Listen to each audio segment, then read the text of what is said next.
வீட்டுல வேற காய்கறி ஒண்ணுமே இல்லை. சரி போய் மார்க்கெட்ல போய் தான் வாங்கிட்டு வரோம்.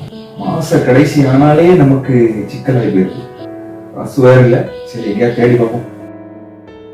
இங்கே தானே சில்லறை வச்சிருப்பா.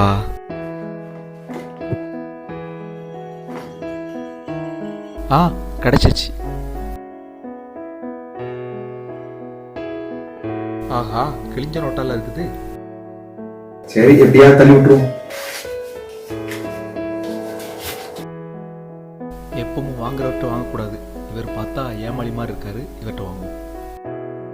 தம்பி என்ன வேணும் சொல்லுங்க. சரிங்களாம்மா? சரி ஒரு 1.5 ரூபா போடுங்க. அப்படி ஃபோன் பேசுற மாதிரி ஏமாத்தி கொடுத்து போயிடலாமா? என்ன பண்ணலாம்?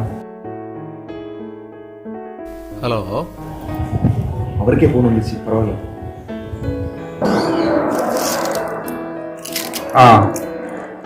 1.5 ரூபா தம்பி. ஐயா அதாங்க என்ன அவசரம் ஃபோன் 10 ரூபா சொல்லிட்டு தாங்க. சரி சரி சரி இந்தாங்க தம்பி, மீது 10 ரூபா. தேங்க்ஸ் தம்பி. சின்னவங்க நல்லா இருக்கு, வாங்கிக்கிறீங்களா? உடம்புல இம்யூனிட்டி பவரை வளர்க்கறதுக்கு ரொம்ப நல்லது தம்பி.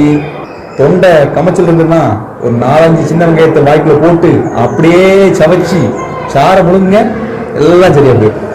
உங்களுக்கு வியாபாரம் ஆகணுங்கிறதுக்காக நாங்க எல்லாத்தையும் வாங்கிட்டு போகணுமா? அதெல்லாம் வேண்டாயா தம்பி.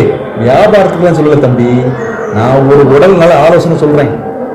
வேண்டாம் விட்டுருக்க தம்பி, போயிட்டோம். ஐயா என்ன எப்படி ஏமாத்துறீங்க? கள்ளத்தராசு கர்த்தருக்கு 60 பாடம் இப்படி போர்டு போட்டுட்டு பாருங்க, 1/2 கிலோ வெங்காயம் பூரா அழுவது பாருங்க. இதாங்க, இதை வச்சுட்டு வேற தாங்க பார்ப்போம். ஆமா தம்பி, ஏதோ போன் பேசிட்டு இருந்தேன், தெரியாம 1-2 வெங்காயம் இப்படி அழுவது விழுந்துருக்குது.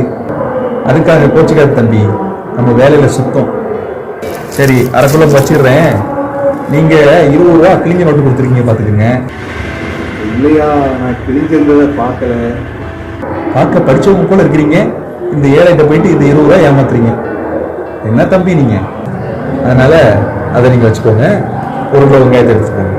பைபிள் வசனம் சொல்லுது, உண்மை உள்ள மனுஷன் பரிபூர்ண ஆசீர்வாதங்களை பெறுவான். ஏமாத்தி குறைக்கிற குறைப்பு அதுல வர்ற காசு நிலைக்காது தம்பி. ஏமாத்தி சம்பாதிச்சு என்ன தம்பி கொண்டு போக போறோம்?